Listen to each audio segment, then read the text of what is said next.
Hey you Mexicans, welcome back to this new video where today I'm going to be pre-recording a bunch of...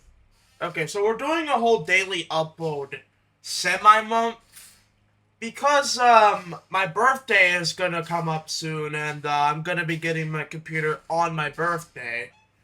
So basically my new computer is coming up, so that's why we're doing another whole daily upload month. There's gonna be 9 mapping videos and 9 reaction videos because in total it all adds up to 9. So since we're gonna be doing 9 mapping videos anyway, I decided we're gonna bring back the wheel. So we're gonna see whichever country is picked on the wheel will form an empire. And any realism will just be gotten rid of because of that. So yeah, let's go ahead and see what country will win.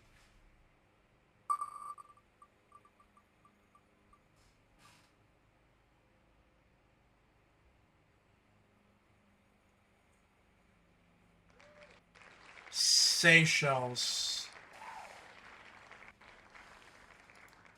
Can the Seychelles even be colored on the map? Hang on.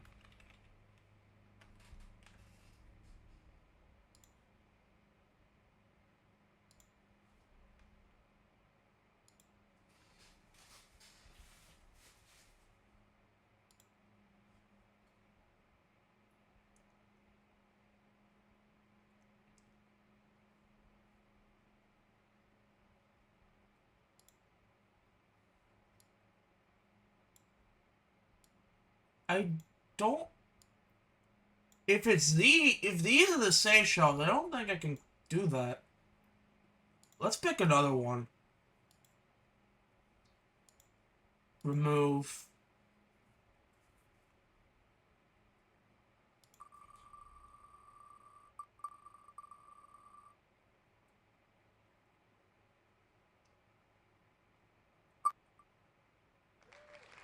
Okay, that's doable. Actually, yeah, we could do that. All right, Russia. And since we're bringing back this anyway, duplicate the background layer so we can go ahead and show which countries we have done. So any country that has already formed an empire will be gray. So Russia, for example, will be gray because they've already formed an empire. At least they're about to already form an empire. I'm just setting it up for the next episode. But yeah, anyway, let's get this set up and I'll be right back. Okay, so we're back. So yeah, Russia will be colored in red, and whatever country they attack will be in blue. So yeah, they're gonna be forming an empire. I wouldn't even think we even need to buff them or anything. They'll be a little bit buffed, but not like to the extent of this fricker. But yeah, also I gotta switch back to the mapping tab. I almost forgot. But yeah, anyway. The Ukraine war doesn't exist in this timeline, by the way. So, Russia will attack Ukraine. That's kind of what happens. Like, Russia and Ukraine it just doesn't. It can't, it won't, it isn't. And we're gonna need the major cities and capitals. The Russians push in. The Russians push in and they take this city. And then we'll push it to the Donbass region pretty heavily. Crimea is definitely already owned by Russia, but for the sake of this video, the Ukrainians still own Crimea and they just take it. So, yeah. It's safe to say that the Ukrainians aren't doing very well. They do make it to the Dnieper, though. I need to show that river, by the way. I do have a river layer. They've went past the Dnieper at this point, actually. So, yeah, they push up against this river, and they take over the capital, Kiev. Also, along with that, go ahead and take over this river that connects to the Dnieper. They take over Odessa, I believe. That's Odessa. So yeah, they push more into the west of Ukraine. They take over Lviv. Ukraine fights all the way until the end. They don't give up. But they honestly probably should. Should have. Anyway, let's take a look at this peace treaty. So in this peace treaty, we see that Russia annexes everything east of the Dnieper River. Ukraine is made into a puppet, and Kiev is barely their capital. I don't think Russia took any of Kiev. They're like right on the border though. So if Ukraine were to rebel, Russia's got them fucking cornered. And then Hungary got Carpathian Rus. Hungary also became an ally. That'll be important later. So yeah. After this, we see Belarus uniting with Russia. This is just because Russia told them to unite, and Belarus listens to anything Russia says because they're gay like that. Crazy shit, I know. Anyway, so that we can get rid of that capital because it doesn't exist anymore. And so, yeah, coming up next, we see them focusing all their energy up in the Baltics. Russia probably plans to fully annex these guys, I'm not gonna lie. Get good. Next time. LOL. Alright, so yeah. The Russians invade the Baltics. Yeah, Poland's not gonna let that slide. Neither is Finland. And Slovakia and Czechia? Okay, you're just giving excuses for Russia to start puppets. Well, good luck. Yeah, so Hungary is called into this war, and Romania and Moldova join. And this pretty much starts a Balkan war with Serbia not backing Russia because, I mean, Russia pretty much abandoned Serbia for Hungary. No, seriously, that's basically what they did. And, oh, Croatia joins this. Normally, the Balkans wouldn't join Russia. But since Serbia is on the team and, like, yeah, this pretty much just causes most of it to kind of go like this.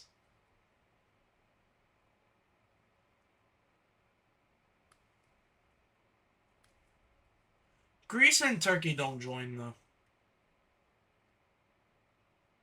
Actually, Greece, I don't know what Greece does, but I think Bulgaria will probably invade. I think they will probably invade Greece separately. And Turkey especially, because, I mean, Russia might definitely want Constantinople still. Or, sorry, Istanbul, but about to be Constantinople if they do get it. Anyway, though.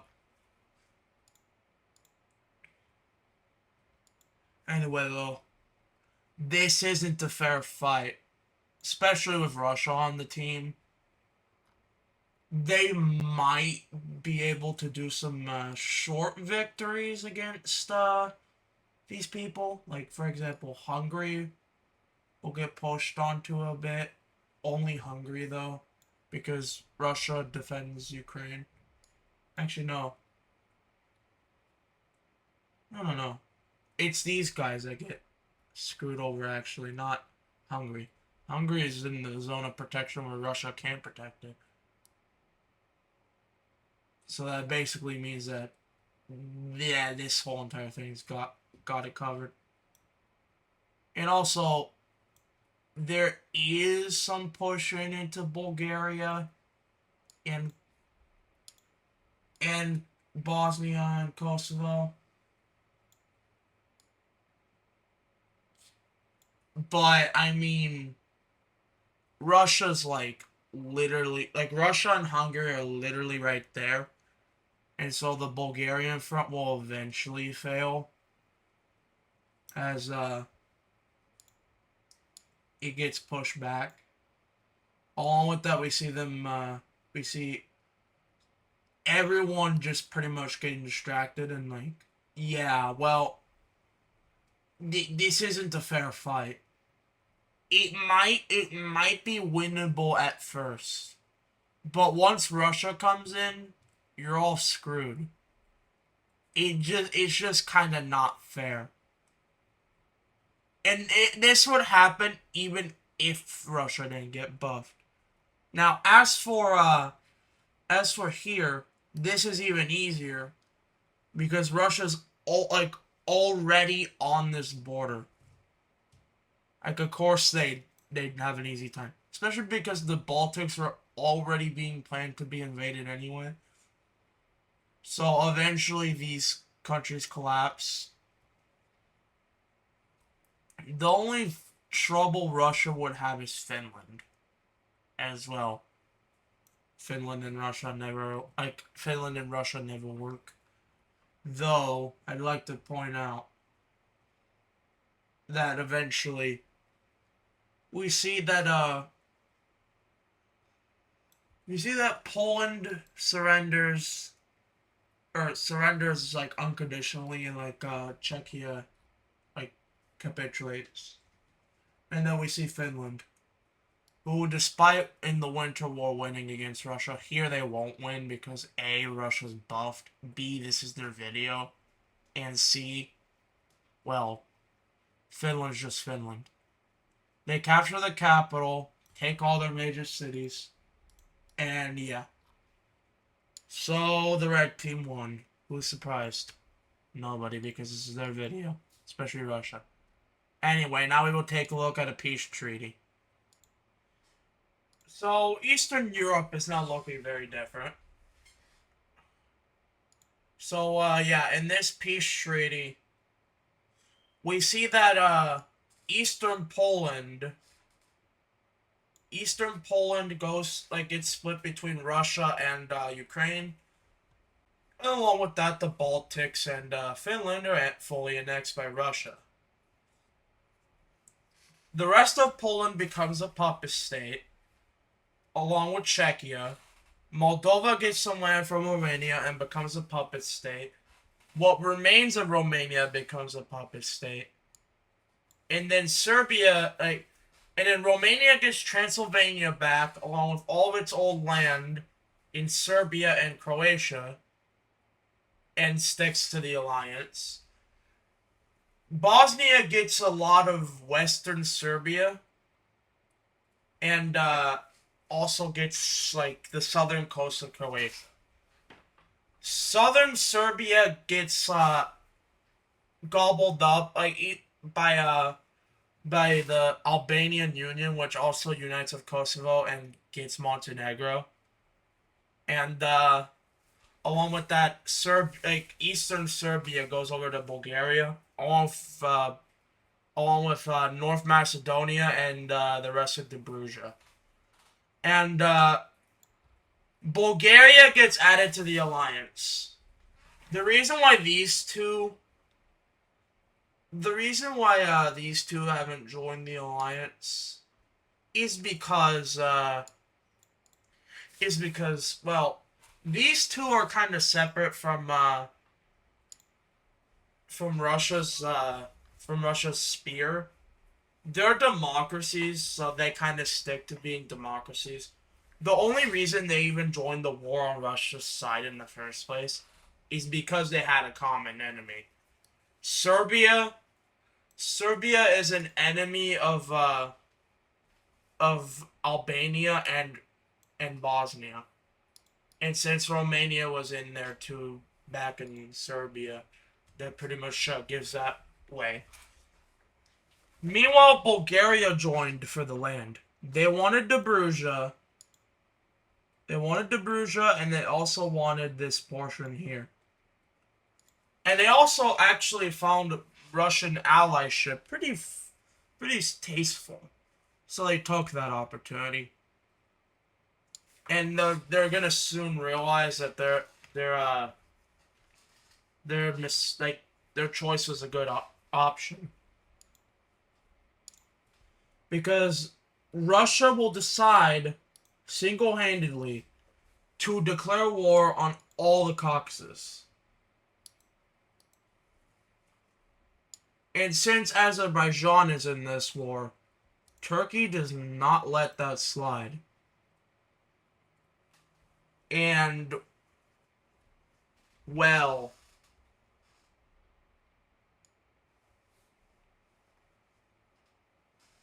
and Greece will go ahead and join on its own side.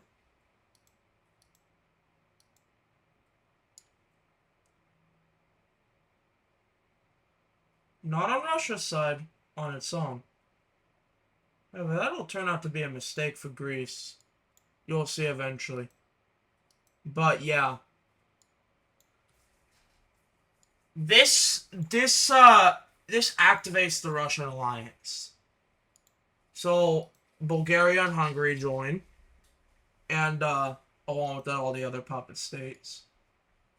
So yeah, they're all in here now.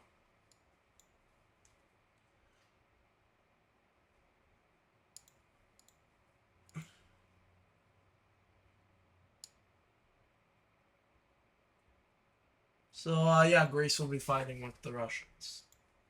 And, yeah. Now, we'll see what the Russians do with Greece, if they even let them get any land. But, all you really have to know here is that the Greeks will push in and cut and take over Istanbul, renaming it to Constantinople. That literally that might cause problems. We'll have to wait and see. But yeah, the Bulgarians kind of evade and head over this way. Like they want to get land, but Greece cut them off. So they're going to cut off Greece from getting land. And yeah, that's what they do. Bulgaria is being douchey, but it works.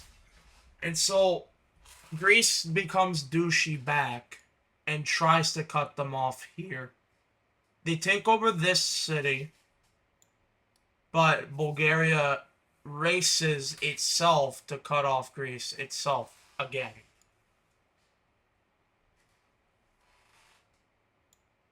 And considering that Bulgaria is being douchey and doing this, that might honestly mean something. We'll just have to wait and see.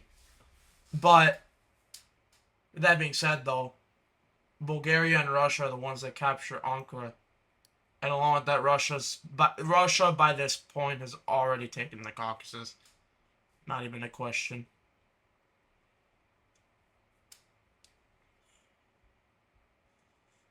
And now they push into regular Turkey. So yeah, Turkey's baffled at what the fuck's happening. Like, what do you mean Russia's pushing in? And what do you mean Bulgaria's helping? So yeah, this is really strange. So yeah, they take over some more Turkish cities. until Turkey's like, okay, fine, we capitulate. And so, yeah. With that being said, this unfair war is over. We will now take a look at a peace treaty.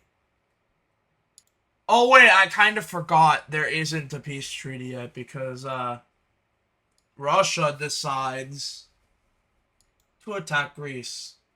Yeah, I mean, we saw that coming. We saw that coming. So yeah, they cement control back into all of Turkey. And then along with that, Greece gets pushed in. Yeah, it's over for Greece. They thought that maybe they would let them get Constantinople and their lands. No. Just try harder next time. Anyway, now we can look at a peace treaty. Okay, so in this peace treaty, I'm going to keep the borders up and draw them live to show you just how ridiculous this peace treaty truthfully is. So in the peace treaty, we see that Bulgaria gets this land. Russia gets Istanbul and renames it to Constantinople. All these puppet states remain puppet states, by the way, so let's just color them back as puppet states really quickly, because we're going to need that. We're also going to need that to be a better color. But yeah, anyway. Further along, we see that the Russians annexed all of the Caucasus and a little bit of northern Turkey. Yeah, this is all they actually annex. They don't annex anything else. Why? Well, because they puppet everything else. So Greece becomes a puppet, of course. Greece is the one that actually stays intact, though. Their puppet is just Greece. They get Crete and stuff, but the islands go over. The rest of the islands go over to this one. Which reminds me, the rest of Turkey gets split into many different puppet states. So we see the Kurdish puppet state, this southern puppet state, this puppet state, this puppet state, and these puppet states. Along with the regular Turkish government being banished to this one and becoming a puppet state. So, yeah. I guess Turkey pretty much gets the Balkan treatment. Except old Balkan treatment, and technically not even, like, fighting each other. They're just puppet stated. They're divided, but they're put into puppet states. So technically Balkanized in a sense, but yeah. So we gotta look at capitals now, because all these countries have to have new capitals. All these puppet states. This country will have their capital over here. This country will have their capital over here. This country will have their capital over here. This country will have their capital in the only major city they actually have. This country finds it best for their capital to be in the south. And then Kurdistan will have its capital over here. I wouldn't know what they would put it in real life. That's why I put it there. And then the Caucasus will not have their capitals anymore, because they're fully annexed. So let's just get rid of these. So yeah, Turkey has been Balkanized, and well, yeah. So alright then. What's next for the Russians? Well, they have a final target in mind. They're kinda seeking to form the Soviet Union, but it isn't really, like, it's kind of more of a Russian empire, and I mean technically they don't even annex all of Ukraine, and they just get more territory in Finland and Poland along with Kurdistan. it really splits off from being just a Russian Empire video or really just a Soviet Union video. But yeah, now now we see the Russians like pretty much attacking all these countries at the same time, including Iran. Bold move. But they also attack Syria and Iraq. I guess this is sort of to just appease Kurdistan. That's why they're doing this. So yeah, they're gonna be appeasing. And then China gets dragged in. Okay. Why are they getting dragged in? Why are they getting dragged in? What the hell, Russia? Why are you doing this? Or what? Why is all of the... Okay, so basically, China had a defensive pact with Iran. The Chinese people hate the Chinese government. So they're kind of hoping that that Xinjiang, Tibet, and a new China will arise better under Russia than under this China, because this China has been kind of proven to be incompetent, at least in this timeline, because like they haven't done much to kind of save their economic crisis, and they kept making the one-child policy into a thing and like discouraging people from making children. So this is what's happening. China's collapsing because of it, and because Iran was hoping that China would be able to help them in this defensive pact, but it never happened. Well, it's over for the blue team. You think that China would be able to help, but nope. Not in this scenario. So, yeah. Iran collapses. Central Asia gets rolled over within a matter of seconds. And then we see them pushing into Mongolia, capturing the capital. Along that, Manchuria decides to rebel. They stuck with China at first, but then they rebelled. They take Beijing, and when everything's said and over, this is what it all looks like. Now we can take a look at the final peace treaty of this video. So in this peace treaty, we see that the final we see that the South Turkish puppet state over here gets a little bit out of Syria.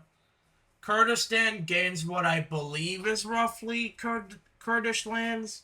If this is incorrect, I apologize, but I think I got it roughly to what about it is, but I don't know if it actually is. So again, if it is, I apologize. But we see that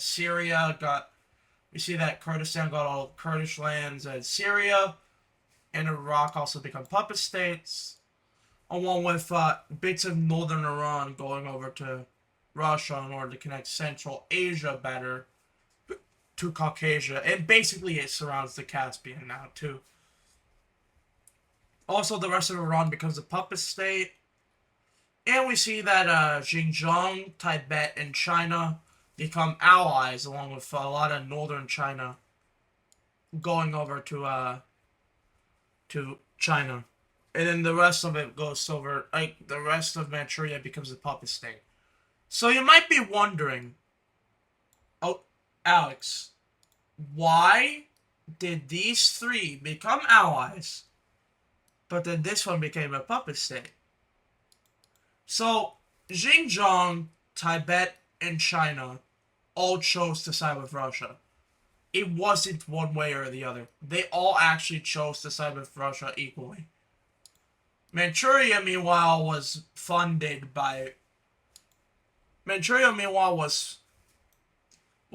occupied by Russia. The people technically rose up, but it was really just it was really just going to be a puppet state anyway, and it was mostly Russians that occupied it anyway, so that's why they got the choice to just make this a puppet state. But these three, they all voluntarily chose to side with Russia. And at any point, if their empire collapsed, they have the free reign to just leave. The puppet states are kind of obliged to stay because they're kind of also inherently a part of Russia. So, like, all the puppet states are inherently a part of Russia in some way. Basically. And let's just add Bulgaria and Hungary back into the alliance real quick. I forgot about that. Yeah. As you can see, big empire. But since they puppet Iran, that also means that technically now the Russians control what goes into the Strait of Hormuz. Iran lost that control. But since Iran's also Russia's puppet state, they actually go ahead and demand Iran that they must give the Strait of Hormuz area over to Russia. And considering that Russia's their overlord and everything, they kind of have to listen.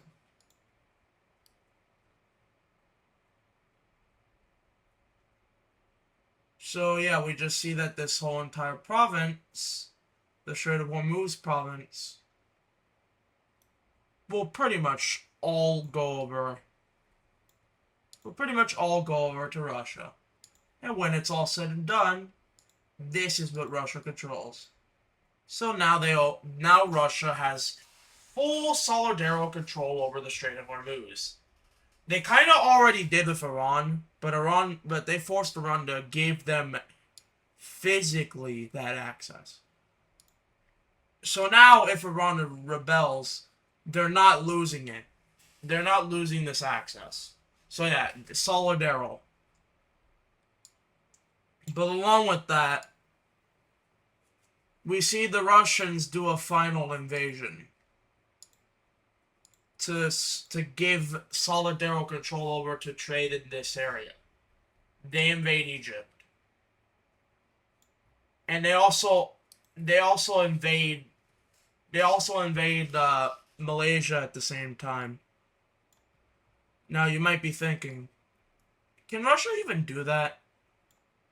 They actually go ahead and tell China to join in this war in order to do that.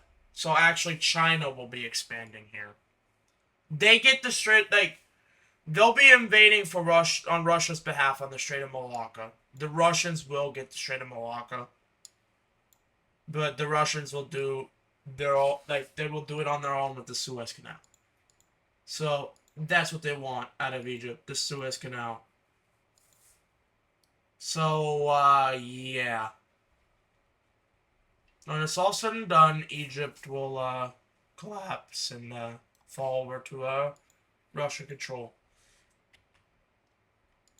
Now, of course, they really only want control of the Suez Canal. They don't need anything else. So when it's all said and done, the Russians will go ahead and only go within the Suez Canal. They do a lot of the Nile too. But for the most part, they just want control over the Suez Canal, which ultimately means the Sinai Peninsula too, in order to make the borders look better. The rest of Egypt doesn't go free roam. It just gets puppeted because Russia benefits from having puppets. So yeah. And now we go to the Strait of Malacca, where you might think that China would lose, but no, actually they win. It's just kind of because even with China collapsing, they still are stronger than Malaysia. I mean, China's ultimately intact here, and Russia definitely helped them rebuild to their former selves. At least somewhat to their former selves, not fully, but like, they rebuilt enough to become strong again. Which also means that, yeah. And in the peace treaty, we see that, Malaysia is allowed to keep some of their mainland, but the Strait of Malacca goes over to Russia. That's just kind of a compromise. And Russia owns control over the Suez Canal, so they can just go over here, take their ships, head this way, and yeah. They also have a pretty close path of avenue through China to get to the Malacca Strait. But they can also go from the Strait of Hormuz area to get over to the Malacca Strait. With all this being said, Russia by now has definitely overtaken US as the strongest country. I mean, obviously. But yeah, with that being said, that is going to end the first video of Daily Upload Month. Don't forget to like and subscribe, and I'll see you guys in a new video. Peace out.